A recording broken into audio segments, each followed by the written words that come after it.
What's going on? What's going on? What's going on, man? Check it out. I'm Rob Bodie. I'm in the Bear Cave. You know, the Studio 39. And this is Spotlight 39. Coming to you live right at or around that 8 p.m. hour like we do Monday through Thursday. Tonight, a little bit different. Something from the 757. We talking everything and anything. 757 football. We're talking playoffs. We're talking, surprises and all that fun stuff. So make sure you do what you do. Subscribe. Turn the notifications on. Give the video a thumbs up, comment during the broadcast, ask some questions, show some love. I'll bring it up on the screen. With that being said, let's find out who my co-hosts are, and we'll go from there, man. Let's get into it. What's going on, fellas? How y'all feeling? What's going on, big dog?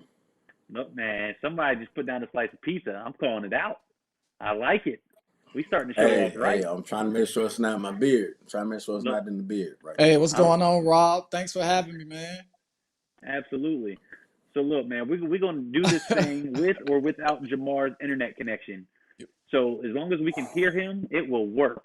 You know what I mean? So with that being said, fellas, Jamar, if you want to formally introduce yourself, tell us who you are, where you're from, what you do, all that good stuff. Right? This is your intro, not mine. Hey, look,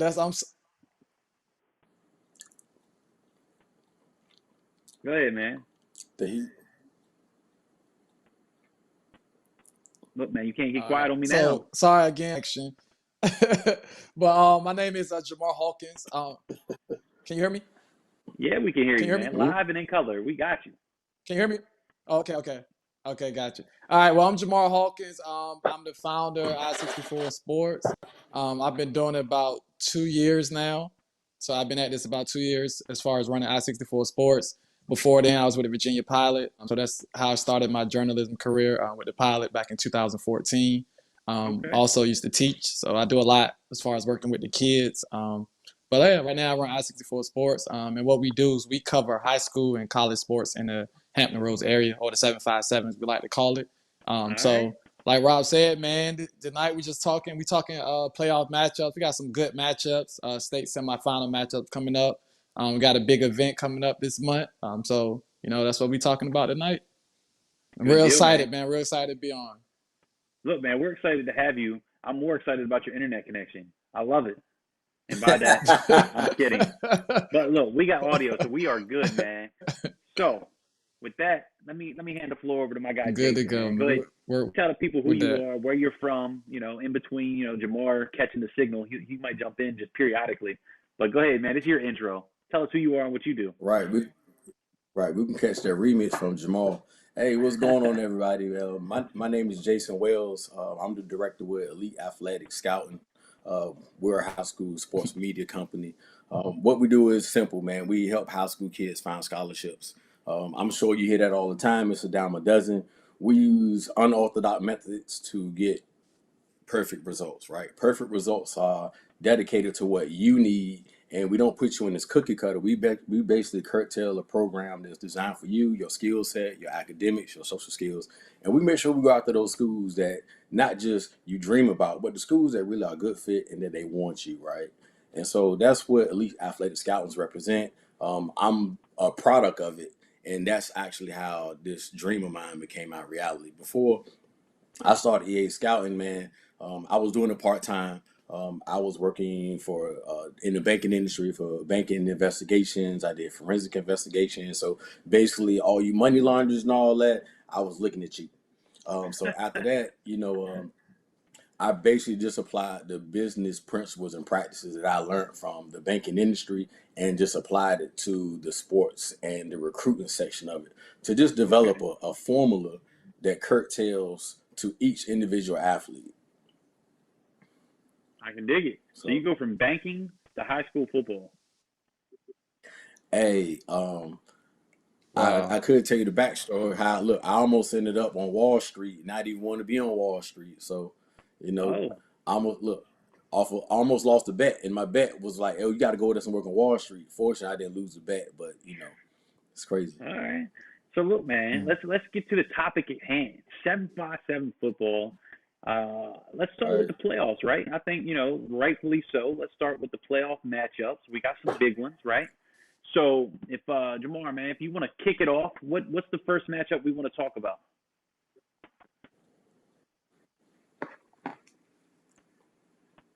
Yeah, oh yeah. And people have been going crazy to me about this all week. They're like, "Oh, you got a game of the week. Every week is a different game of the week, game of the year." I believe this is truly the most highly anticipated game of the year. We got number 2 Green Run hosting number 3 Maury, and these are our Okay. I-64 rankings. But we got these two teams facing off in the Class 5 state semifinals on Saturday. Fan anticipation wise, this is the most anticipated, the most highly discussed game that I've witnessed probably in the last definitely since COVID kicked off. I'll say this is the most anticipated game.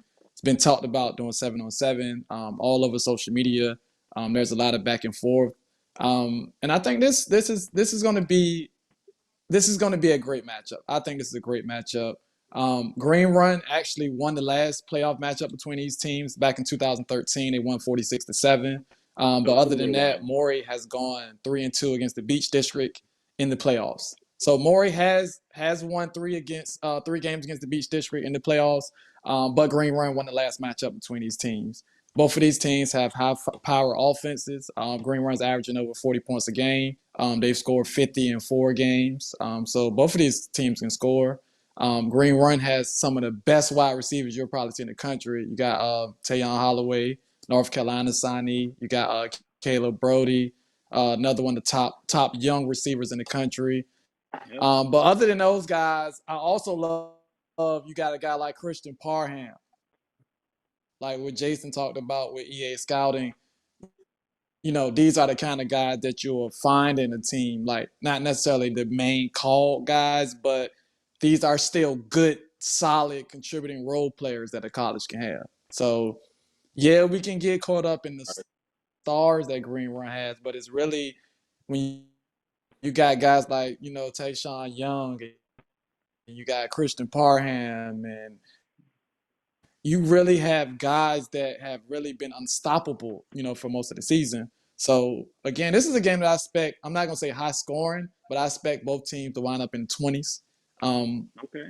Maury has scored at least 20 in every single game this season, and I think their low was like 23 against New Bern. So they've scored at least 20 in every single game. So yeah.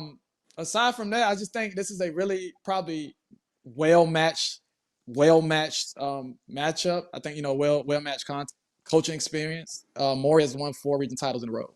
Green Run, this is their first region title they won in school history. From there alone, Maury just used to playing in some big games. Yep. So, I mean, Jason, you play football. I mean, it could be a deciding factor. It could not be, but they have run 4 region titles. So to me, that could be a key to the game. Something I already mentioned: Green Run wide receivers versus Maury defensive backs. Maury has a lot of young talent, but it's young. They have a lot of talent, but it's young talent. I've seen a lot of those guys in our middle school events and our events that feature the younger players. They have talent, but you're asking them to go against a Green Run team that probably has the best wide receiver core in the state of Virginia. So and that's arguable. Of course, that's arguable. Yeah, that's arguable, but they have probably the best wide receiver core in the state. So you're asking those guys to, not say shut down the wide receiver core, but you're asking those guys to, really come up big on Saturday. So that's another key. And the battle of the quarterbacks. You guys still hear me? Yeah, we got you, man. Absolutely. We got you. The battle of the just the video not good, huh? Yeah. Look, we can work with the video. Yeah, but Right. but the battle of the quarterbacks, that's another thing. Xavier Davis, Beach District Offensive Player of the Year. Last week against Kentsville, he made some huge throws. He threw the game winner to Tayon Holloway. Game winner. That was a huge throw. So he's a little bit more of a thrower. Miles is for Moore. He's more of a runner. Saquon is more of a runner. Xavier is more of a passer. Both dual threats, but I think with Xavier is more he's looking downfield. He's looking to get the ball in the hands of his playmakers. And you've seen them put up huge numbers this year, doing that. But I think with Green Run, is can they stop the running game for Maury? Maury is going to run the ball. I've seen them do it in the past. I think one game about 2 years ago they played Lake Teller. They just ran it down their throat. And you can expect to see them do it on Saturday as well. So, all in all, though, man, if I had to make a prediction, which I guess everybody's looking for, Well, he didn't even let I me would ask you pick for his prediction. Maury I'm waiting He for just got this. a 28 to script. He got it 21. wrote down. That would be Hold my on. prediction. Hold on. I Hey cut him off. My Jamal, official can I interject for a second? prediction. Hold on, let me pull up my pen and paper real quick, man, because you ain't even let me ask you the Hey, question. You said, I'm going to just give you my prediction. He got a Go, script wrote down. He ready to my go. bad. Go ahead. My bad, Rob. You can. You good. Yes, sir. You got it. But go hey, ahead. Jamal, you can't make a prediction on the My game that bad, you're Rob. covering. Look, before I lose connection, I got to get it out. I had to get it out there. No, he was just letting it go. So with that, man, I think I Oh, what's interrupted up, Jay? the prediction. So let's say, what's your prediction? Who do we got? And what's the spread going to be? Like, Feel like where people we have at? been asking me this, man. Look, go ahead, my bad.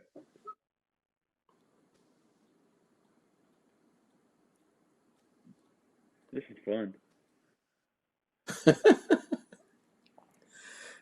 Hey It's Rob, all so I you. was trying to tell him. Yeah, so I was trying to tell Jamal, you can't make a prediction on the game that you're covering. Cause then they might not let you in the stadium if you actually make that prediction and not in their favor. I got me. So I think one of the things that that game will come down to, man, it's like it's a fairly evenly matched, man. Both teams are well coached. They both had tough games. The difference that I see in this game is experience. The quarterback for Moore, he transferred from Salem. He has playoff experience in big tight games. I think experience is key in a game like this. I already checked the weather report. It's going to be a good day out. They're actually playing on turf. So actually the athletes can really be athletes on Saturday, right? That's And so big. both teams, yeah, it's really big. So I expect the game to maybe be in the 30s.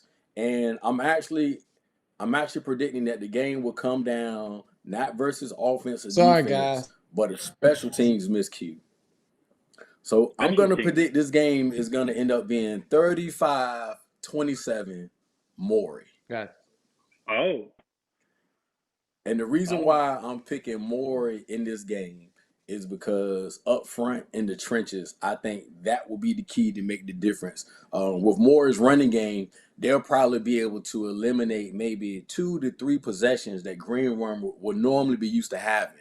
And with Okay. that, limiting the possessions, limiting the clock, playing good defense, scoring just enough, and getting out ahead. And that's the biggest thing. If you get that lead and you're able to run the ball, you'll be able to run the air out the ball while putting up points and matching them point for point, but maintaining that with the clock going down. And it'll be one of those games. And I give Green Run all the credit for coming back last week and beating Kentsville coming from behind. But I think this week with the solid defense that Moore has showed they can play all year, they're motivated, they're coached, they've been here before, so they do have the experience. And I think in the evenly matched game, experience and special teams will always kind of make that difference. Look, man, I love the fact that you said special teams twice in that conversation. I Yeah. love special teams, man. Special Yeah. teams, I can't preach special teams enough.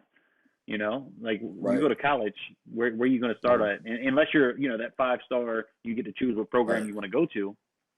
Typically, if you're that average recruit, you start on special teams. special teams, So special I like Right. teams, it. Right. kickoff So gunner. Jason, Hey, You said something real good. The running game. That's one thing we saw with Kentsville. The running game can really limit the amount of possessions that Green Run has, and that can right, really affect them as far because now you got to really make those count. And we saw with Kentsville, they didn't really make those possessions count until the second half of the game, count, down 14 right, nothing. So you against Maury down 14 nothing, that could turn to 28 nothing real fast. Because right. they're like unlike Kentsville, they're not a pounded down the field. They can strike quick as well. So Well, I think right, if Green Run fall right, into the hole again this Saturday, it can really cost them. They can't fall down against Maury. okay. right. So you're still confident that the run game will eliminate a few additional of those possessions, to slow down that air Possessions, attack, right? right. Right. Right. I Okay, think I have okay. to. I think I have to. I'll say because that look, man, like you said, Uh, the wide receiver core, and this is me just outside looking in. I'm 3.5 hours away from the 757, mhm. but you know they're Okay. they got a pretty solid receiver core, so that's going to be interesting. Right. I'm going to be very interested to see what that looks like. Come game day, man. So what do we got up for matchup Right. number two? Okay, so I'll take matchup number two. Man. So I'll be traveling to Richmond on Saturday and covering Verona versus Kingsford. So Kingsford is located in Suffolk, and they'll be traveling to Richmond. Kingsford's Bulldogs is Verona Blue Devils. I had a Okay. chance to cover both teams this year. I saw. I spent some time with both head coaches. I spent some time with some players. I've interviewed them. I've actually broken down film, offense, defense, special teams. And for me, I've seen an evenly matched up team, right? I see a collective of great athletes. I see discipline on both teams. I see well coached on both teams. Now, Verona do have their tradition of normally going to the playoffs. Verona and Highland Springs, if one not going, the other one's going. But they have a new coach in Coach Lewis. So this is Coach Lewis' first time going this deep. And when he got hired during the COVID season. So literally, this is his first season of not abbreviated season. He's done an amazing job with those guys up there buying into his new program and forming his own tradition. And you have the same thing with Kingsford. Coach Joe, he over there doing a great job. He been doing defense first. Now, the one thing that I love about their team is the diversity of their offense. They can run the ball, they can pass the ball, they can use more than one back. Their same backs can catch passes. Their backs can catch out the backfield. Their tight ends can turn into running backs. Their quarterback is a dual threat. I mean, he's that type of guy that he shows up at the basketball court and he leaves with 15, 20 points. You're like, yo, how does this guy score all these points? That's their quarterback. He's Okay. a great distributor of the ball. He does everything well, and he has full command of his offense, and he's just another coach on the field. And that's what you need when you're going on the road. They about to go face a hostile environment. I mean, I've been up there in Richmond. I covered the Verona Highland Springs game. It was just a dog fight. Mhm. So I've seen Highland Springs battle a team of quality because I believe Highland Springs will also be playing in the playoffs up there Yep. too at the same time. Mhm. So they special teams made a difference at that point. It was an extra point, and they won the game 7-6. So I happened Man. to be on Verona's sideline of that game.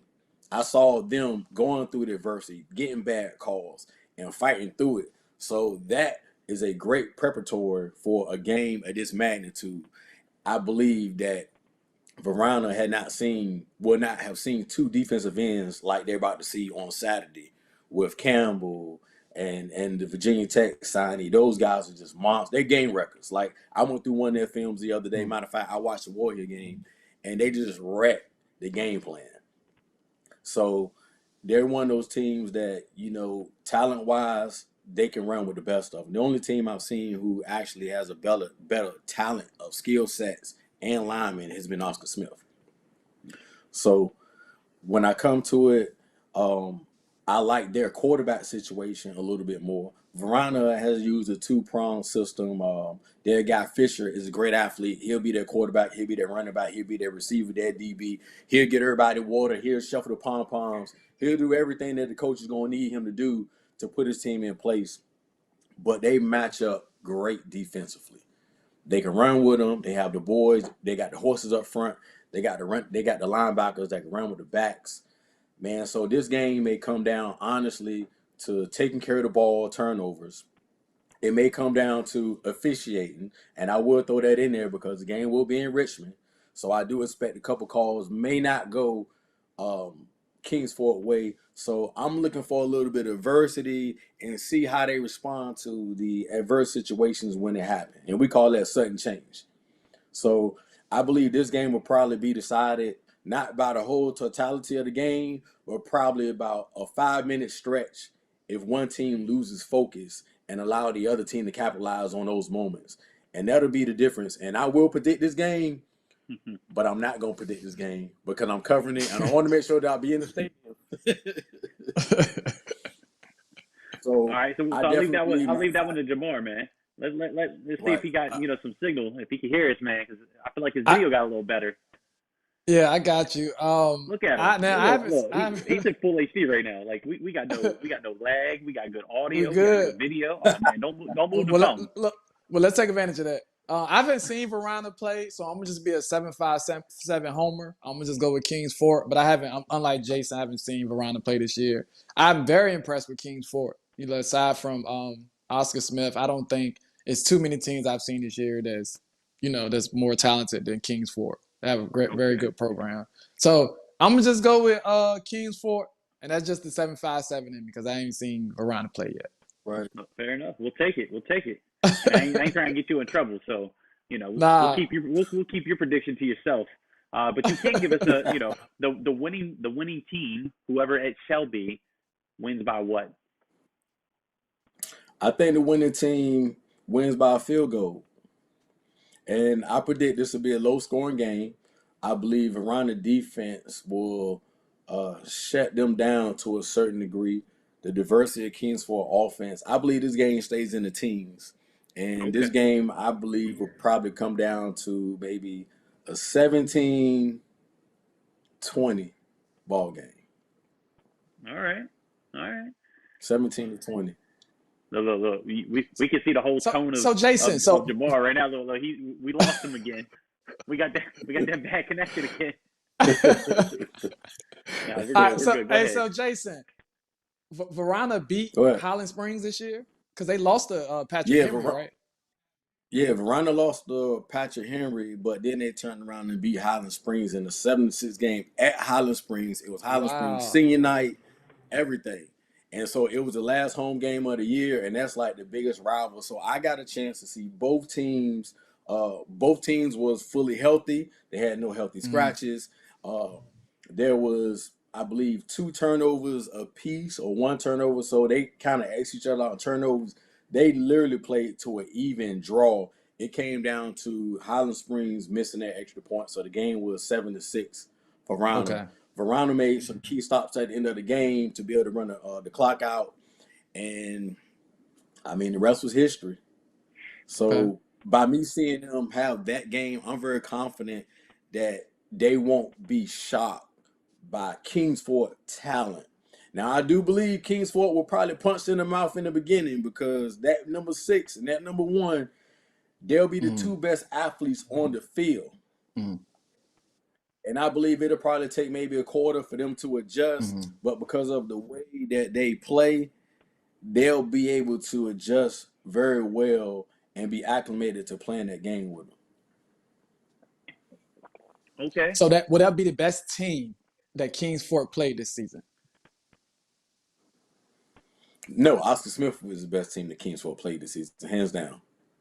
Second best team. If you really want me, no, the best team was Oscar Smith. And No, if you no, I'm want to be saying all and who transparent, uh who was the best team? No. Aside no, from no, no. I Oscar was Smith, saying is this Asaf, the yeah, Asaf, highly yeah. the best team that they've or the most talented team, whatever however you want to phrase it, outside of Oscar Smith, is this going to be their toughest matchup? I believe so. I believe um, Verona reminds me a lot of Western Branch.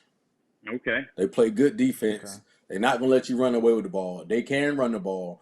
I believe their offense is a little more diverse how they distribute the ball on an offensive scale. But the offense is similar. They run the spread offense. They want to spread you out. They want to run. They want to let the quarterback run the ball. They want to make the short plays and let athletes be athletes. But Mm, I do believe they'll run more than one back. They have 2 guys, I believe. Thompson, he's a great guy on the back. When they switch, Fisher out there on the spread. I mean, he's dangerous up front. I mean, they got Crump. They have quite a few pieces that just matches up very well in this game. And I see whichever coach can scheme, like it'll come down to me to one of those things where my number ones are going to X each other out. But how's my slot guy going to perform? How's my tight end going to perform? Am I really going to be able to play assignment football in my zone read? Will I have all 11 guys running to the ball? And if that happens, this game is very evenly matched. okay. Good deal. And just real quick, Christopher Lester, he's tapped in right now, so I appreciate that first and foremost. He was asking if we've covered the Maury versus Green Run, which we did. We had a very fun time covering that for different reasons, right? But if you want to hit us with the recap, just hit us with the prediction. Well, not Okay. necessarily the prediction because you covered the game, right? So hit us with the keys to the Little game, synopsis. just for our guy Christopher. Seeing how you got an internet connection right now. Gotcha. All right. Well, shout out Chris for thanks for tuning in. First of all, What's but up, some of my Chris? keys to the game, I feel like it'd be key green run wide receivers versus more defensive backs. Like we talked about, green run has some of the best wide receivers you're going to find nationally, not even just in the state, but nationally. And it'd be tough for Maury. I'm not saying that they can't match up with them, but they have to really have a great game plan to deal with those wide receivers. And not even just Tayon Holloway's, your Caleb Brody's, but your Christian Parham, your Tayshawn Young, who caught a touchdown last week as well. These are big play guys. So that'd be a key to the matchup. The battle of the quarterbacks, you got Xavier Davis, Beach District Offensive Player of the Year. You got Saquon, who was at Salem, now is at Maury. He's a bruiser. I'm sure they're going to run him a lot. If not him, probably Marion Granger, who they also, they put in the backfield sometimes. And then you have the experience of the coaching staff. You got Maury, who's won 4 region titles in a row. You got Green Run that just won their first. I know Q-Trail Peyton over at Green Run. He was at Norview with Coach McCain. And I think Coach Privet was at Norview as well when they played Highland Springs. So you do have some individual championship experience on Green Run, but you don't have as a collective. Maury just has more of that experience. So I believe that these would be the keys to the game. If Maury can shut down Green Run's passing game and make them have to run the ball, Green Run is going to be in trouble. I think Maury's a little bit more versatile on the offensive end. I think that'll likely decide the game. So not going to make a prediction again. Chris, sorry, you kind of missed that one. But it'll be a good game, and I'll say a 1 touchdown game. I'll say that whoever wins is gonna win by a touchdown or less. So I'll say Good deal. 7. Yeah. I'll say spread is 7, 6.5, 6.5 spread. We'll go Right. ahead. We'll take it. And so, Chris, since I'm Go ahead. Chris, since I'm not covering the game, I actually made a prediction 35-27 Maury. He said it. So with that, man, let's get to the third matchup. Who we talking about? Next. So the third one is Phoebus at Brentsville. We know Phoebus only lost 1 game this year to Oscar Smith. Seems like that's been like the reoccurring theme, right? Oscar Smith gave everybody their loan. Right. Loss Right. of the season. But Phoebus is very talented. I love their receivers. Again, another team that has some great receivers. You talk about Kamari Gray. I think he was a Palencia District Offensive Player of the Year. Jalen Mayo. They got some guys over there. Donald Gatlin, who I like him. He came from Lafayette last year. He's a good, about 6'4", I think, plays DB and wide receiver for them. So I like Phoebus. I don't know much about Brentsville. So again, this is me being a 757 homer. I got to pick Phoebus only because I don't know. No disrespect to those guys. They made this far. I'm sure they got a great program. But I expect Phoebus. And even when the season started, I expected Phoebus to win the state. Nothing has changed. I don't think Oscar Smith game did anything for me to change my opinion of them. I fully expect them to win the state title. So I'm going to pick them here as well. All right. Good deal. So what's your And feedback? I'm sorry, that game is Saturday at 2:00. That game is Saturday at 2:00. Saturday at 2:00 at Darling. Right. Is it at Darling? Okay. Yeah, it's at Darling. It's at Darling. Okay.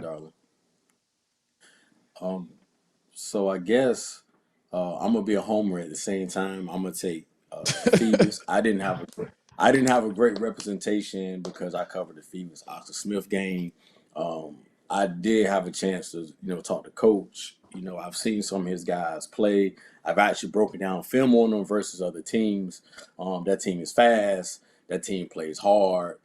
They're definitely not intimidated, whoever they face. Even in the adversity that they face in the one game I saw, the one thing that they played with max effort, even in the fourth quarter when the game didn't go their way. So I expect well coached, well disciplined, I expect them to rally around each other. I expect them to be there for each other. And since it's a home game, they playing on grass. They playing at home. They get to sleep in their own bed the night before. You don't know where this other team are they gonna get on the bus and leave at 6 o'clock in the morning, or are they going to stay in a hotel? So they'll be off of their regular regiment. So to me, I believe in the playoffs, the more you can stay in your regular routine, the more your guys settle in the game.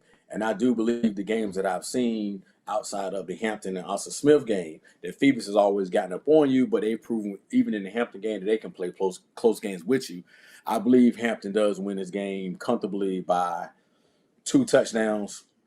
I definitely covered up, and my right. So my biggest comparison with Phoebus is I've actually watched them when they play Hopewell, and Hopewell was a team I covered early in the season. I got a real good chance to see those play. They were dynamic, and the way that they handled those, student athletes and the well coached team and a team that had been there before, it just gave me a reassurance that those guys are probably the cream of the crop in their group. Okay, that's fair enough. So what you got? What's your insight on Actually, we ain't even got to that game yet. Eric, man, be patient. My guy Eric, man, he jumped the gun. He wants to know what's the deal with this Oscar Smith matchup, right? He said 2 questions. A, which team matches up best against Oscar Smith, and has the best opportunity to knock him off, and then he wants to know a prediction, right? So, Eric, we can get to that. You just jumped the gun. So, with that, who wants to take the lead on the Oscar Smith game? I'll take the lead on the Oscar Smith game since Jamal he took the lead on Phoebus. There we go. Here you go, Eric. I'm gonna play the role of the homer again.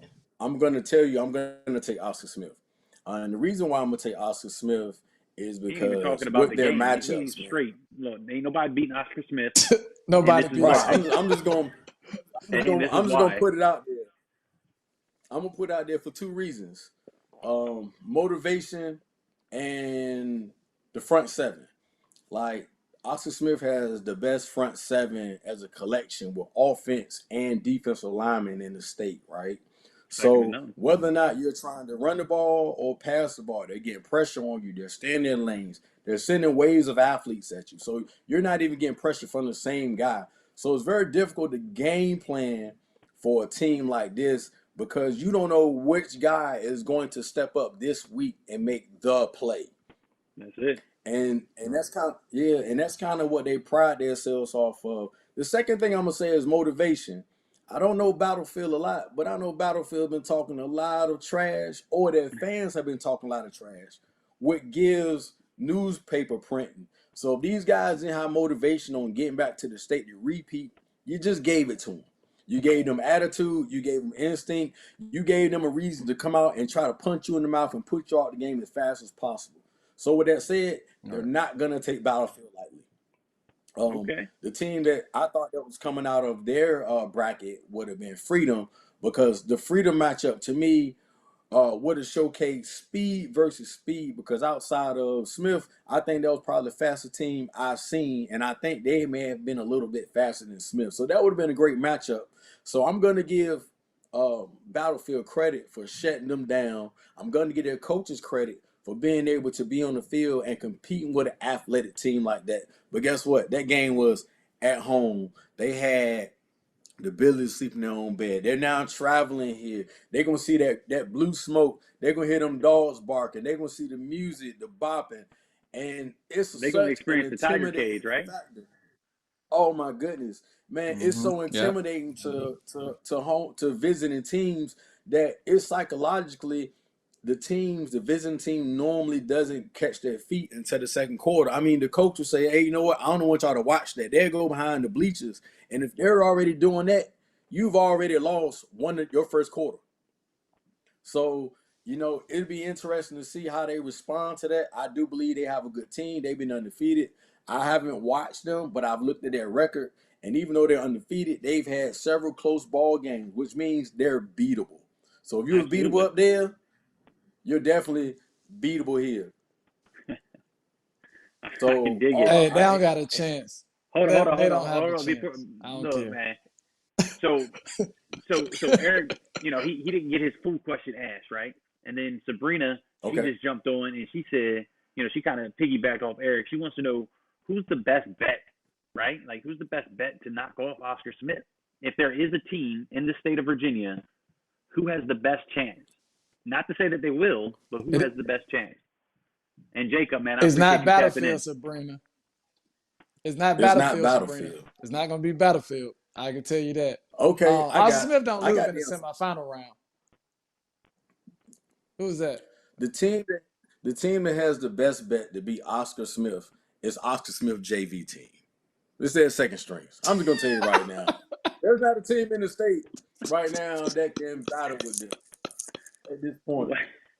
If there is a team, I haven't seen them. Now, if we go nationally, okay, so we're gonna have to tap into some football powers to be able to compete and battle them, like teams in your Florida, teams in your Alabama, because they'll have a bit of advantage because they get to pull from a large group of kids, or the private schools like your Boscos, your Modern Days, and teams to that nature. But when you take kids in a public school and put them in one district, and there's not a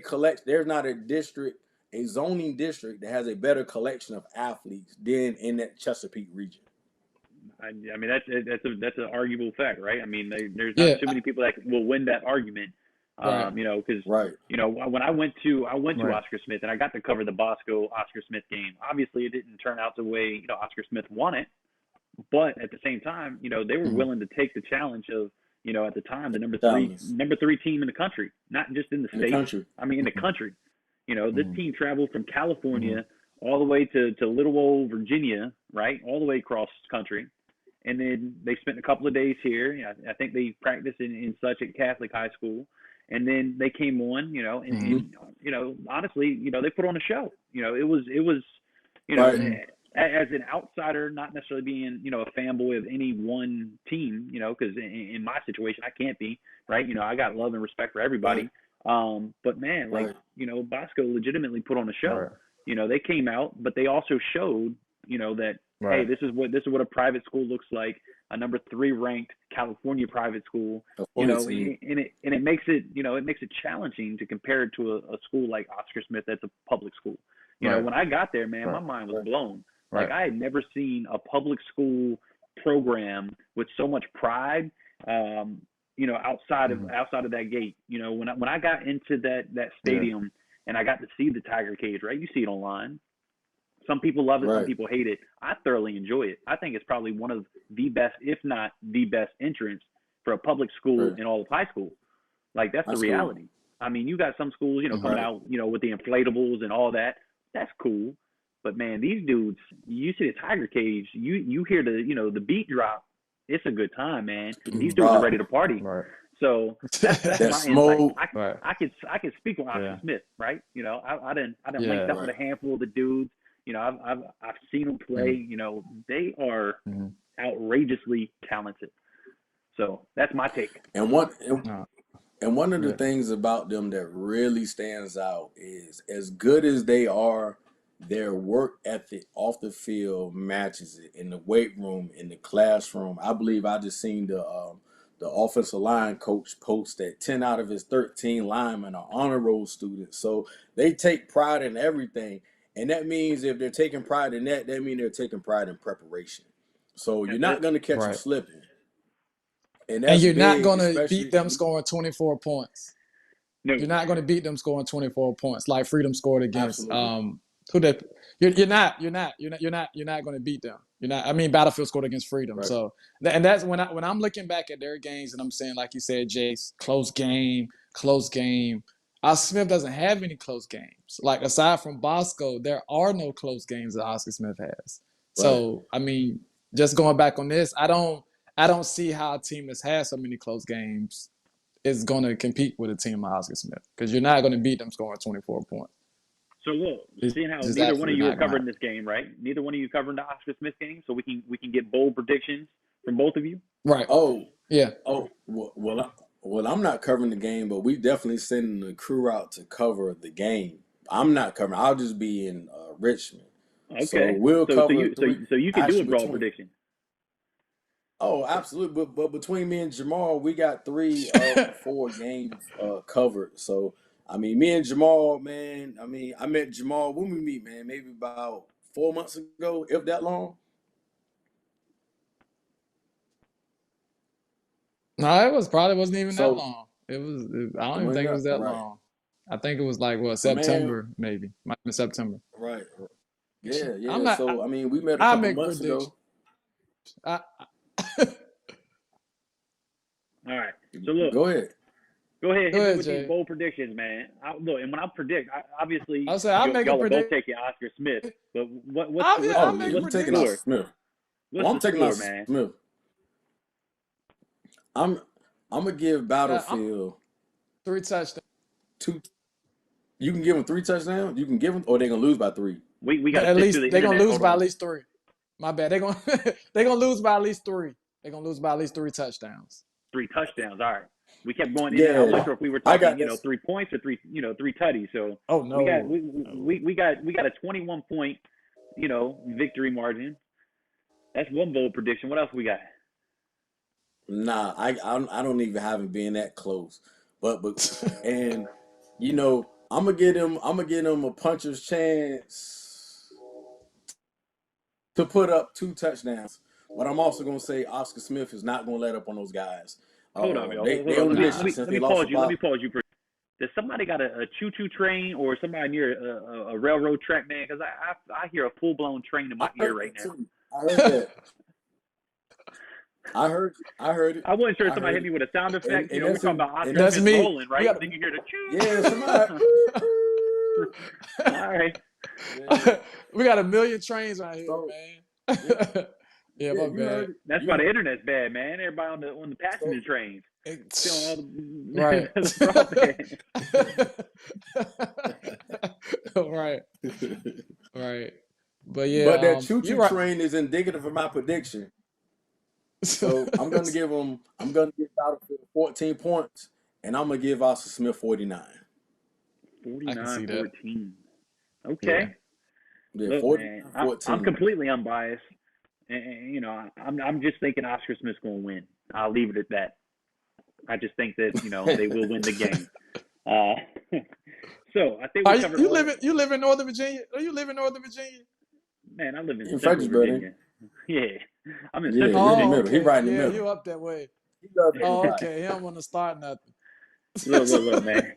Don't put me in no position. but All but good.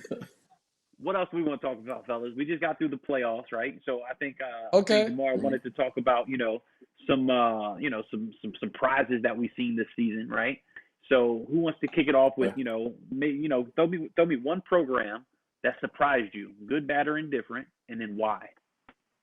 Whoever wants to kick it off. I'll say a program that surprised me how bad they did this year was Lake Taylor. Um, I expect them to kind of revert back to the center, but I didn't expect them to be that bad. So that's a program that really shocked me with how bad and not You they can't just weren't tell me really they too bad. You competitive gotta tell this me year. why they bad, man. You can't just hit them with Why? they Well, was bad. Look, they were bad. I mean, I knew they were gonna be bad, but they were real bad.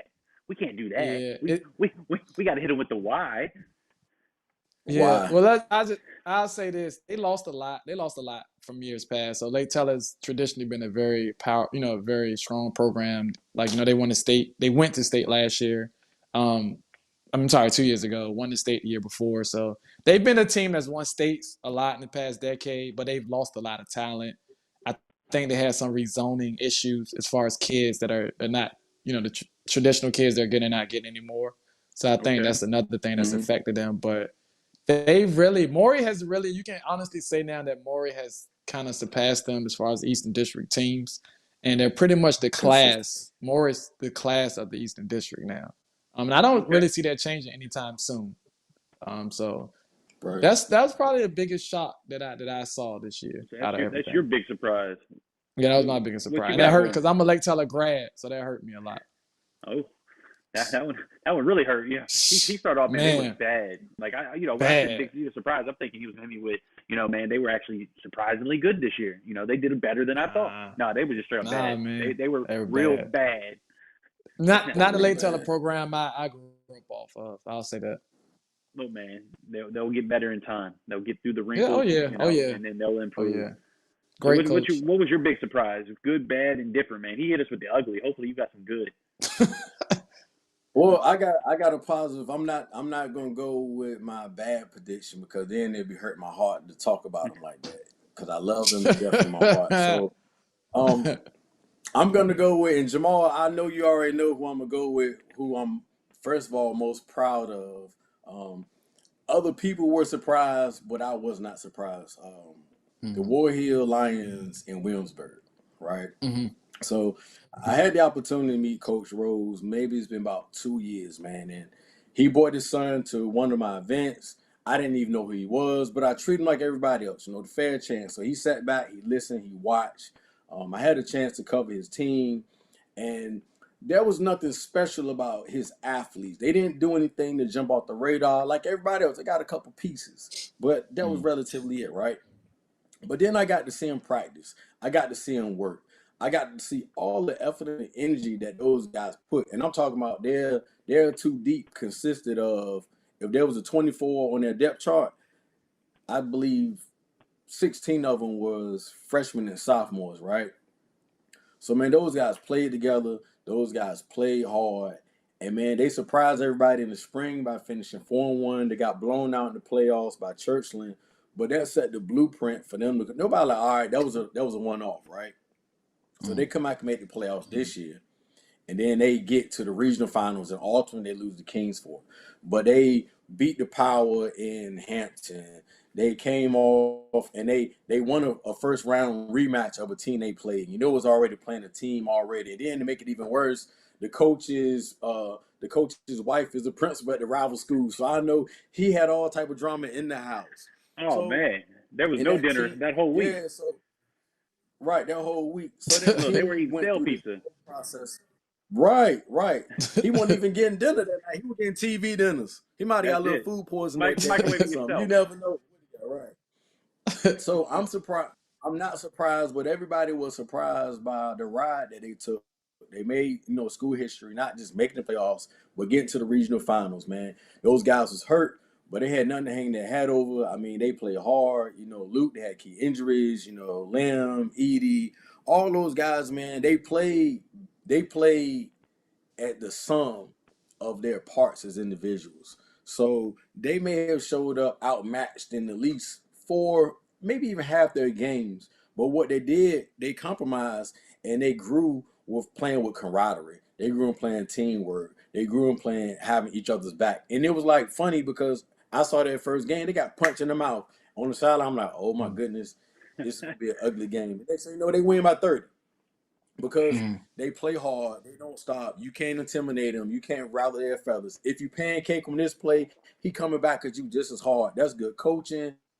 That's team dedication. Mhm. So like I love that program and what they're building up there in Williamsburg, and I believe that everybody is now starting to see and buy into the hype. I do believe they'll be good for the next 3 to 4 years, just for the simple fact now those freshmen and sophomores will be juniors and sophomores, and then they'll be seniors and sophomores. So their best football is still ahead of them. I think they'll have, I believe, maybe like 3 key losses, as far as graduation, but their core comes back. That's So with big. that said, I mean, yeah, they set to make a run similar to Maury was because this year was the first year that they beat Lafayette in school history. That hadn't Mhm. happened. So they exercised that demon. And they did all those things that they needed to build going into the off season. And the hardest thing for a coach is to have his team believe that what I'm saying is a reality until it happens. So now that it's happened, those guys will be even more motivated, more hungry, and more willing to buy into the program that he's actually building up there. So I can dig it. yeah, so that's my surprise team for everybody else. I was not surprised, but I was definitely, humbled and honored to just witness what they did and what they accomplished. We can always encourage people, but it's another thing to actually see it maturate right in front of your face. I don't Oh, disagree. Oh, we can't get. I'm sorry, Rob. I don't want to be too negative, but I can't forget Here he goes about again. what Look, I look, he's as can't. bad as his internet, man. I can't forget about what Kentsville and Western Branch have done this year. Both of those Absolutely. programs. I was waiting to hear Um, Western Absolutely. Branch, man. I was impressed myself yeah, from afar with yeah. Western Branch. So And good deal. even them beating a team like a Manchester, like I don't know too many people expecting them to really beat Manchester. And they Right. beat them to make it to the region championship. And then of course Kentsville. Kentsville was what a play away from winning the region, regional championship, making it to the state semis. Mm-hmm. This is a team that lost like what 70 games in a row. They lost 70 In a some games row. in a row a In few a years row. ago. So I Yep. mean, that's a huge surprise. I think the late teller, Ron, it just hurt me, man, because I'm a late teller guy, man. It just hurt me, man. So I Well, had he's to get bringing it it back out. up. Yeah, it hurt me, man, because I'm not used to like Yeah. we've never been that bad. Like we've never been as bad as we're this year, and it sucks to see a coach like Hank Sawyer who's won 3 state titles, and you know he might be hitting the rebuilding part of his career. So I hate to see him having to go through that. So let's do this then. Let's bring it up a positive, right? You know, we, All we, we right. got the negativity out the way. Let's talk something positive. So who wants to kick off with who out of all of the 757, if you had to pick one dude, who's your MVP? Overall, I'm talking academics, athleticism, and character. All right. On it. Hmm. Okay. I'm gonna say this, and Jason, I'm gonna let you make your pick. I can't technically pick an MVP because we're giving out an MVP award. So I'm not, and we're actually Okay. naming the finalists tomorrow. So I'm gonna announce that on the show. We're naming the finalists for that award tomorrow. So I'm Oh, not going he to didn't. pick He a didn't have he winner. didn't have the finalists ready. You know, he could have announced the finalists on the show live tonight for the I could, 757 to see it, but he didn't have it ready. I It's all good. my You bad, know. Ron. All love, Ron. All So love. yeah, Yeah. look, So look, I'm not my going. guy Jason didn't even know he was on the show, and he already blessed me with all these graphics. So Oh, you he know, knew. He didn't tell look. you. Yeah. Oh, he knew. Hey, But I'm not gonna pick an if you official stay one though, ready, because so we'll I name get ours ready. tomorrow. For All right, sure. so look, For so sure. we'll wait for your finalists tomorrow. So we'll get to Jason, who is prepared, right? He's ready. So So who's look, your one you got MVP? look you got me like I'm on ESPN. I got me scrolling through my phone like I'm getting some current events happening. I'm just scrolling through the teams and making sure that I get a recap on all the kids that I've seen. Um, I'm a little split on that because I've had the privilege to see some of these kids' grades and what you if you put the whole combination of character and what I've observed, how you pick up your teammates. I have two MVPs. I can't split them both, but just from what I know about them academically, athletically, how their team, goes with them, I'm just in love with So I'll them for give you two different reasons. I'll give you two. Being he wasn't prepared for one, so you can have his. Okay, okay, okay, I'll okay. take that. So if I can have two MVPs, the first I'm going with that back in from Kentsville, number 5, right? Um, Naquan. so what I Yeah, so what I saw from him in the beginning, I was like, okay, he just a big back. He gonna just run and bulldoze and that, man. But when I saw the way that his teammates look at him, when I saw the way that he picked up the swag, they follow his lead. So he didn't just lead them on the field. Even how he celebrated his touchdowns, he blew kisses. He didn't need the whole rah-rah. He ran to the sideline. He showed love to the student body. He got everybody motivated. And Okay. I'm surprised he won't cook in their pregame meals. I mean, he was just that Mm. guy. Oh, he And was on when the I grill before he interviewed was on the him, field. right. And when I interviewed him for the first time, he didn't just want to be interviewed, he wanted his whole offensive line behind him. So that told Mm. me a lot about his character off the field the same way. And a lot of times we can draw our opinions about these student athletes on what we think we see by their appearance or maybe something they say on social media. But you got to understand, this kid has above a 3.5 GPA, right? Mm. He's on track not just to graduate, but graduate with honors. I mean, he does it the right way. The yes, sir, the no, sir, the way that you would ideally want your leaders, because every leader just because you're like one of the best players, that does not make you a leader. Heck no. So Heck no. right. Like you could be the number one ranked kid in the nation, Yep. the crazy athletic, but man, you could Yep. be a hamster in the locker room and not say a word. Locker You know what I room. mean? Like Mhm. you gotta Right. be That's you gotta be that 5-star on the field, Mhm. in the classroom, but you gotta be that 5-star in the yep. locker room, man. You gotta gain that buy-in, that trust.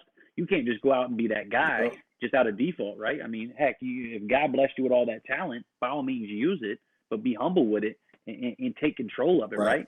And when you Right. see dudes on the field with the leadership, Right. calling out plays, calling out positions, like that's big in high school. You don't see that, right? And then when you Right. talk to that kid, after the game, right? Even if they lost, you could still talk to that same kid, and I promise you, he's hitting you with that yes sir, no sir type mentality. He's still positive, and he's No still, sir.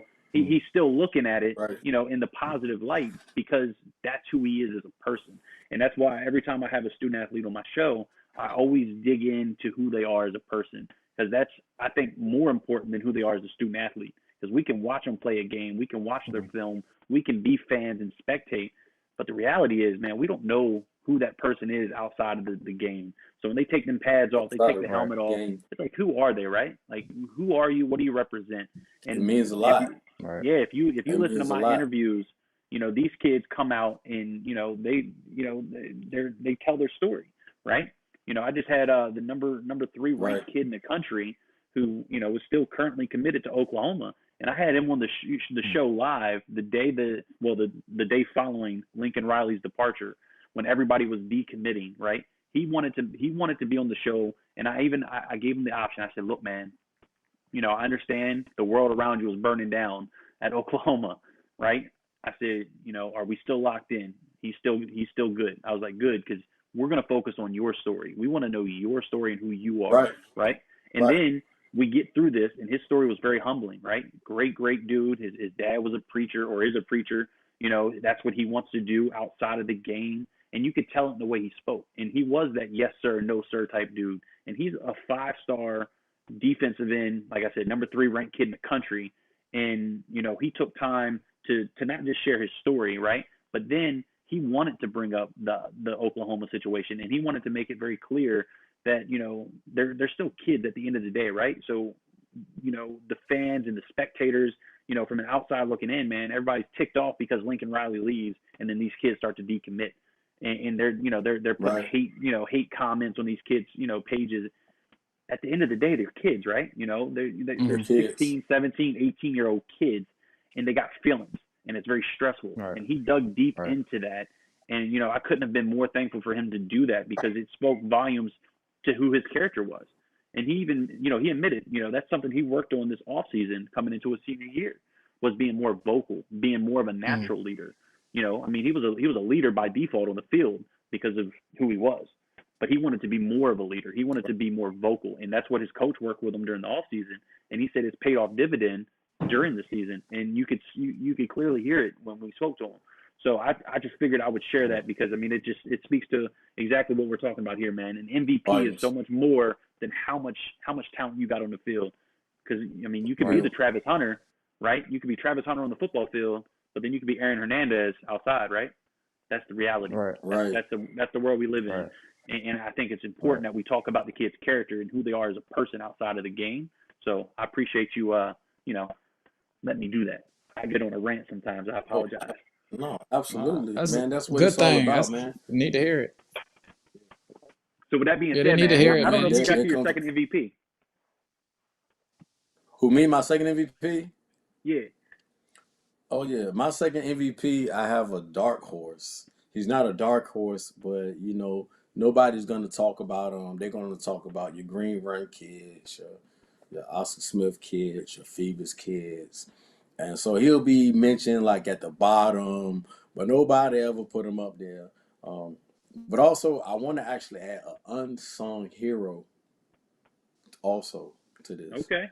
Look, man, we A can add glue whatever guy. you want. This is your show. Look, you see your logo? That's your logo. This is your show. No, I'm playing. Go ahead. No, see the football heart. See, I don't got the football heart. If I had the football heart, I'd be more comfortable to be in my show. See, there you go. There you go right there. Absolutely. Look, all about the So you nonprofit. 39 Hearts. always. Check it out. Absolutely. Spotlight39.com. It's got all the info. I'm Yeah. talking about it every single weekend. Come January on the 7-on-7 circuit. Look, you're going to hear a lot about 39 Hearts and bringing awareness for heart disease within student athletes. It's a big deal, man. And we're going to talk about it a whole lot. So, Nice. I figure I toot my own horn.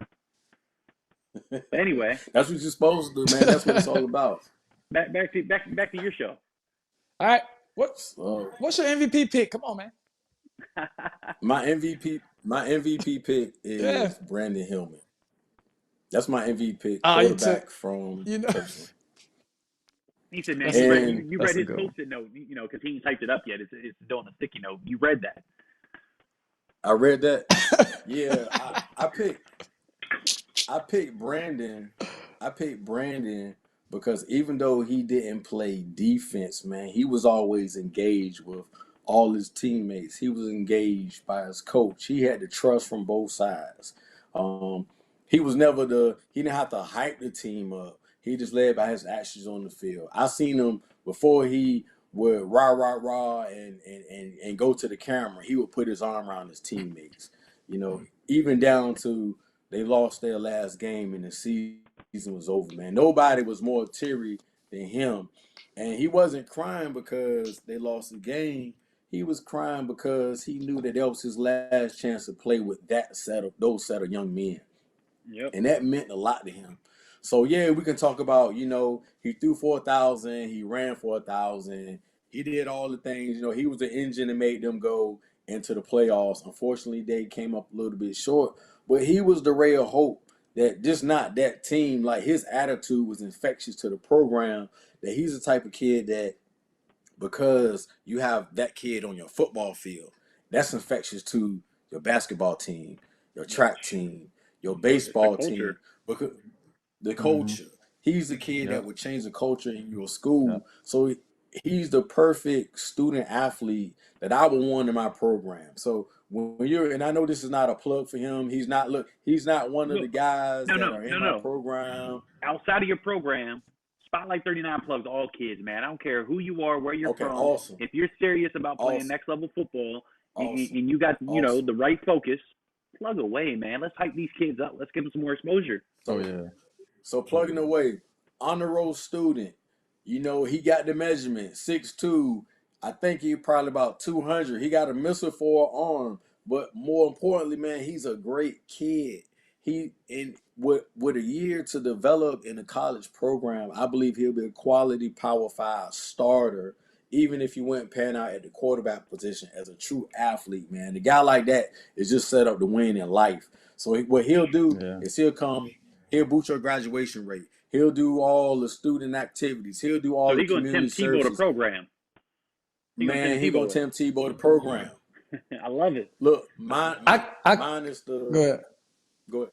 No, mine is. No, Go ahead. My bad. I'm fine. My bad. Go ahead, Jason. Go ahead. I'm gonna let you get off. And so he that type of guy, and it actually starts with his parents. Man, his dad is a very humble guy, and so he don't just exemplify that on the field. That's a learned behavior and a gene that he's inherited. So he'll be that guy that he can go on your college campus and he can be by himself and you can trust him to do the right things on and off the field. So a guy like that, he belongs in the top echelon of conversations. For whatever reason, that doesn't happen. Maybe not the right people behind him, but his film is there. His grades are there. He checks off all the boxes. I mean, you guys just really need to go to Churchland and give this man an opportunity, because at the end of the day, man, it's about opportunities. I know it's a business. I'm actually moving away from calling guys prospects and calling them products, because at the end of the day, the reason why these college coaches are coming to your school is they want you to help them stay gainfully employed, because if they can't win, then they got to go somewhere else. So let's go ahead and take this whole, you're a prospect, you are a product, because a product is not emotional. A product don't give you excuses. Either you can or you can't do it. And that's what they're looking for right now. And I'm telling you that this product can do exactly what you need him to do to be successful, to keep you where you got to go. I love it, man. So look. Hey, Jason, you know what I call him? What? I'm sorry to cut you off, Rob, but you know what I No, no, call, you know what I No, call what you call? Brandon? What you call Willie him? Beeman. Like I call him Willie Beeman. That's who he plays like to me. No, for real. Like Yeah. Rob, you haven't seen this kid play. Like he has the juice. Like he really has the juice, look, man. man. And Somebody you needs got to to DM check me. him out. Somebody needs to DM me in this young man's Twitter, so I can Hmm. be in contact because I'd love to have him on the show and get him even more exposure. But then B, Oh I yeah, want to watch. I want to watch this dude's film, man. Y'all done hyped him up. Y'all done spiced him up to the point where I'm ready to jump on here and Hey, watch the film. he got the juice, Rob. He got the hey, juice, man. I'm telling you. If he was at hey! Austin Don't Smith or don't get. something, he'll be a lot more talked about. Okay, Hey, so so let's do this, what man. I'm doing is What are you doing? I forget. I'm This is sending you, his I'm sending his joint right now. my man. So look, while we got you, right? Let's do this, man. Let's being in the plug mood, let's plug the bowl game, right? Because we didn't talk playoffs. Okay. We didn't dished out. You dished out two MVPs because he wasn't prepared. No, I'm just kidding. His finalist comes out tomorrow, so make sure you check out the I-64 Sports MVP finalist. It's dropping Absolutely. tomorrow all over social Absolutely. media. Appreciate that. So make sure you check that out. Yes, But sir. now let's talk about the bowl game. Okay. You you want to give Okay. me a snapshot of what the bowl game is called, and then I'm gonna cue up the bowl game commercial as you send it to me, and we'll have some fun. So, what is the bowl game called? Where is it at? When is it? And then I'm gonna play the commercial. You want to take it, Jamal? Or you want to take it? So I got it. I'll start it off. So this is the Okay. Big East Bowl. It's the inaugural Big East Bowl, of course. And this is the event that myself, and Jason's company partner for. It's actually a 2-day event that's open to 7th through 12th graders. So the first day is December 11th. That is our combine day. So again, it's open to 7th to 12th graders. No matter where you live, what city, state, you can register for the event. We got a combine December 11th. Then we have the actual showcase day, December 18th. So with the Big East Bowl, we have a middle school division for 7th and 8th graders. We have an underclassmen division for 9th through 11th. Then we have a high school senior division. And where is this So game played? the game is going to be at Darling Stadium. As of right now, it's going to be at Darling Stadium. But we're really looking for the best quality location for the kids. So we may be moving it to a turf field, but right now it's going to be at Darling Stadium. And Okay. that's in Hampton, Virginia. That's in Hampton.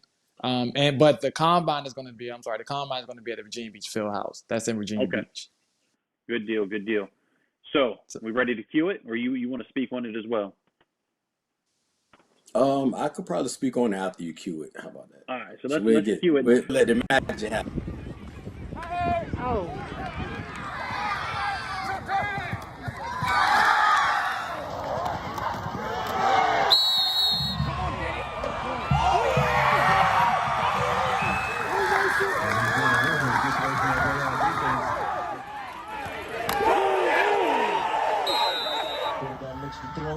He finds him.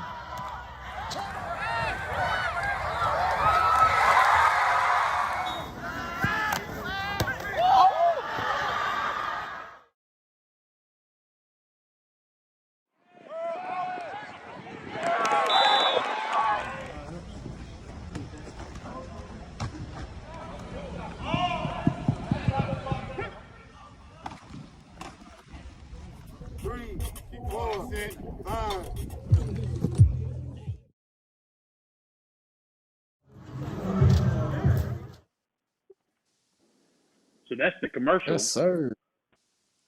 What else Yeah, we got? What else? that's What the else can you commercial. tell us? What can we look forward to? How do you attend? How do you get invited? How do you sign up? Where do you register? Give me some details, fellas. Well, Well, what you can do is you can log on to BigEastBowl.com. It'll give you not just a commercial, but the details and the backdrop about what we're doing. This event is very unique because it's not just designed for you to come out there and you to play ball. It's set up to create an actual recruiting platform for you when you leave this event. Like, how many times have you went to a camp or played in a game or went to a showcase, and what you have to show for it is a picture and to go on your Twitter to build up your likes. So this is actually built to have a recruiting mechanism for you when you leave. So we actually build profiles for each and every student athlete in attendance. So the kids love December the 18th. But to us, December the 11th is like the real meat of it. Because at that point, we're doing a laser 40, we're doing a laser 10, we're doing your bench press rep, we're doing your vertical, we're doing your shuttle, we're doing your broad jump. We're also doing your hand size, your wingspan, your height, your weight. And then we put all that together, right? So we do video evidence. So if some of you never heard of Jamal or myself, that's okay. Because the reason why, if I call a college coach on your behalf and say, I have a kid that can run a 4.4 or 4.3, everybody runs a 4.3 on Twitter, right? So what we Look, do is I we make watch film sure, every Tuesday, and we find out very quick that 4.39 on your Twitter and your huddle is not the reality, because either that's the right, either you run the 4.39, and then the safety, he's running a 4.36 because he just chased you down. You know what I mean? Right. And right, stop that that house call. So it's very right, important, very important. Be Mm, realistic, be truthful, right. because coaches can see it. It shows. Film don't lie. Right. But go ahead. right, right. So the big part about that is it helps the college coach. It helps you. It helps everybody get a realistic evaluation about where you are right now.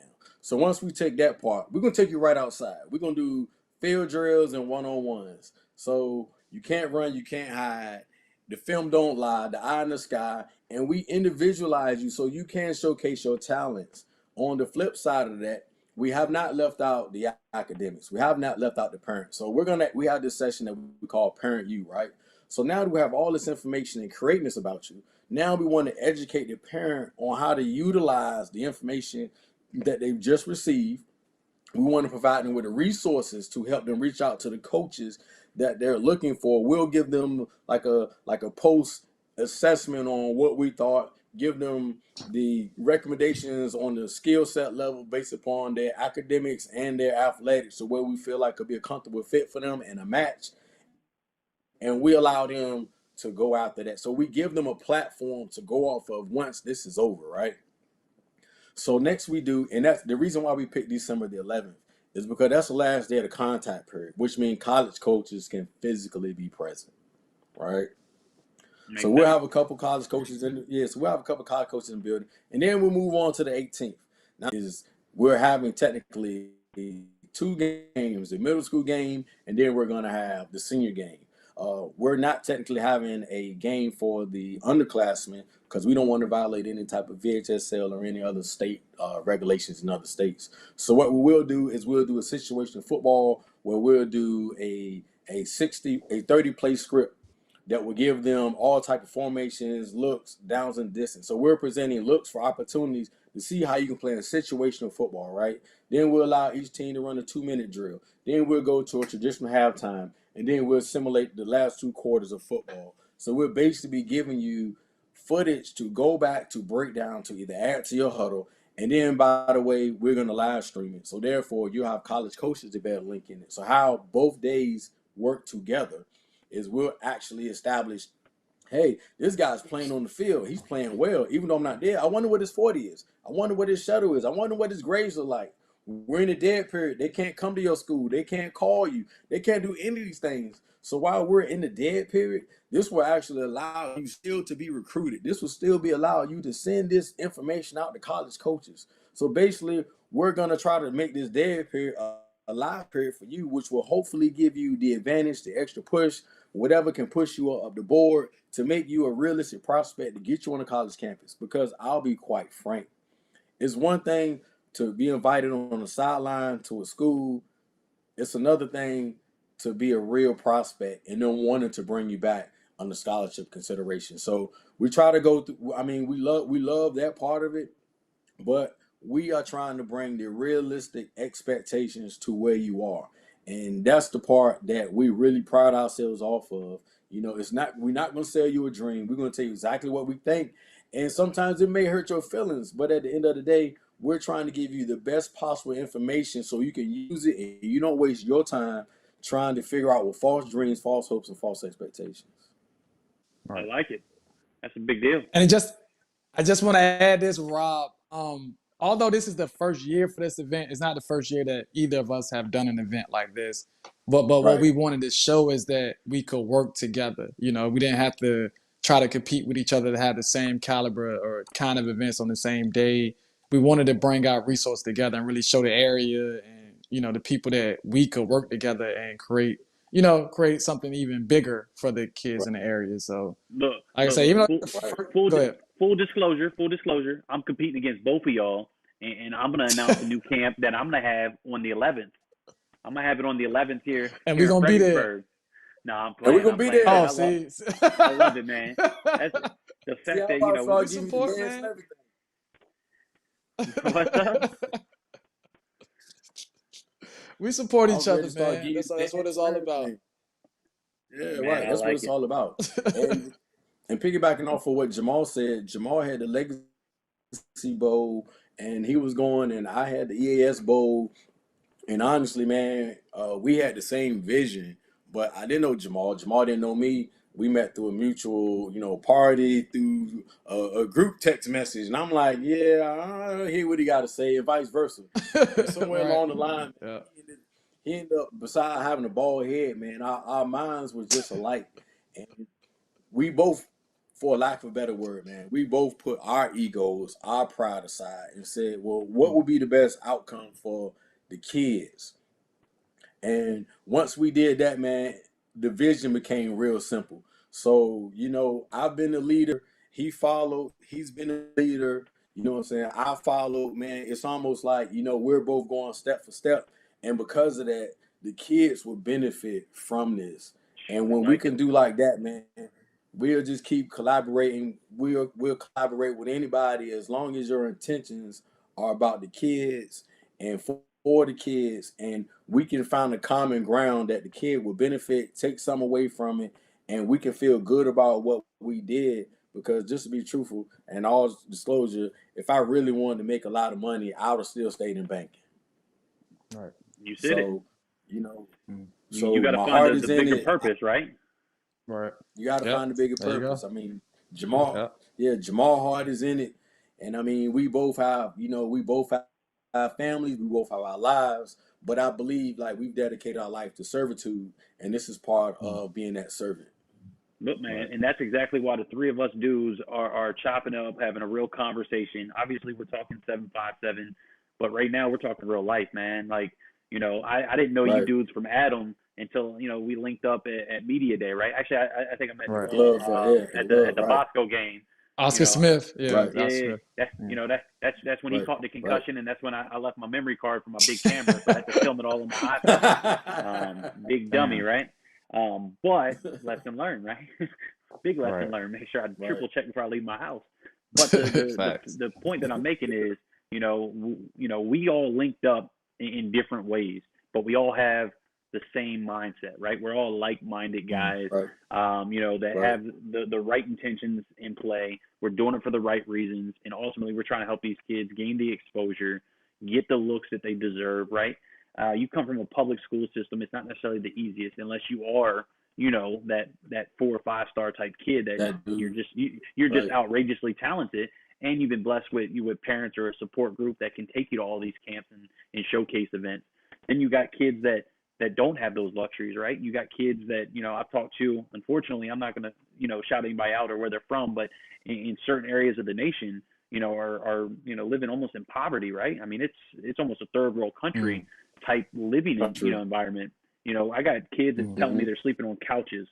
Kids that haven't had they're playing football in hand me down sneakers, don't even have cleats. So that's why I did the whole All American Cleat Drive, and I raised funds and I donated cleats. I mailed out brand new Adidas cleats, to kids across the country that were in need, right? That's And I what's do up. all that completely from the heart because full transparency, I've come out of pocket several $1,000s for what I'm doing, right? Between everything that I've Right. invested, Yep. and I've done all of that. You ready for the shocker? I've done all of that while losing my career a year and a half ago. I lost Oh my man. career a year and a half ago, and I still stay committed to the vision because To the cause. the why is more important than anything else, right? And once I figured out the why, right, it was full steam ahead, right? We're talking choo choo trains in the background. No joke, it was a full steam ahead. I was like, man, if I'm gonna do Right. it, I'm gonna do it right, and I'm gonna do it for the right reasons. And I got, I think we shared offline. I got kids that come on here that nobody's ever heard of, right? Then you got kids like, Christian Miller from Cedar Grove High School down in Georgia, Adidas All-American 5-star. I got Gabe, Dendy, number 3 ranked 5-star in the country, right? Then I got kids from, other areas in the country that come from these public school systems. And I say all this because, the 757, that's a public school system atmosphere for the most part. We're talking Oscar Smith, public school, right? Green Run, public school. Ooh. So that's my take, man. Again, sometimes I get a little long-winded. Sometimes I get a little passionate about what I speak, but that's the reality, man. I do this for the kids from the heart. And I think by doing that has allowed me to grow, to, expand to what I've got now. But more importantly, I get to take this thing on the road, and this isn't a plug by any means, but literally I'm going to be in a different city every single weekend. Friday nights I'm going to be talking to, kids, coaches, parents. And then during that time frame, I get to talk to, 800 plus people, because we got kids, coaches, and parents about 39 Hearts and just leveraging sports as a whole to raise awareness for heart disease within student athletes. And if I can save one child's life throughout this whole process, I'll feel accomplished. And until that happens, I'm going to keep doing what I do. And even when that happens, I pray that it never comes to that, we build the awareness. But in the event that, it gets to that point and somebody recognized something that was said during a conversation that I had, and ultimately they go and get their, they get their heart checked and come to find out they got a heart disease that will end their football career. Well, guess what? They're still going to live to see tomorrow. And that's the important part. So that's my rant. That's my, my 2 cents. But look, man, I'm going to hand whoever wants the floor first. I'll let you guys close out some, closing remarks, and then I'm going to close it out with 39 Hearts and the reason why I do what I do. All right, I'll go first before my phone cuts off or something. But I definitely, again, man, I think thanks for the platform. If you want to find our I-64 on social media instead of me, you can find us on Instagram, I-64 Sports. We're on Twitter, I-64 Network. We're also on Facebook, I-64 Sports. But yeah, the big thing, man, we just getting ready to close out this playoff, get ready for the Big East Bowl, and hopefully we can keep collaborating on doing, this type of things together. But again, thanks for having us on, Rob. Really appreciate it. Man, anytime you got a better internet connection, you are always welcome. No, I'm just kidding. Even Yeah, if you got no my house internet. usually don't let me down. Look, usually don't let me down like this, man. So I got to move or something. Look, man, but it got a little again. scared. It realized you were going live. It was like, man, I'm shook. I got to spaz out a little bit. But nah, man, it's been an absolute pleasure, man. We had some good conversation, and it's always nice to to not have to talk so much. I enjoyed sitting back and just listening and chiming in. But what you got for him, man? Absolutely. Man, my message is always simple. First, Rob, I appreciate you for having us on. Jamal, I appreciate you, for embracing my vision and supporting me and, our brief relationship. But we already know, man, it's going to be a long-term extension. I just want to say, thank you for the parents and the student athletes that just allow us to play our part, because everybody has their part in it, right? So without you, our vision goes nowhere. So we're that, all three is that you guys allow us the opportunity to be there and to be a sounding board to help you in your journey. Just remember, man, just keep praying, understanding that, your journey is just that. It's your journey. And if you stay focused on what you're doing and you're surrounded by your loved ones and your people and you're doing what you're supposed to do, everything in God makes sure it happens for a reason. And with that said, just make sure that you understand that where you are today is not your final destination. And that's not just in football. That's not in basketball. That's just in life. And that's actually your why. Look, nothing else needs to be said, man. I'm closing this show out. Thanks for watching 757 Football, I-64 Sports, EA Scouting. Man, we're in the building. Let's go. 39 Hearts.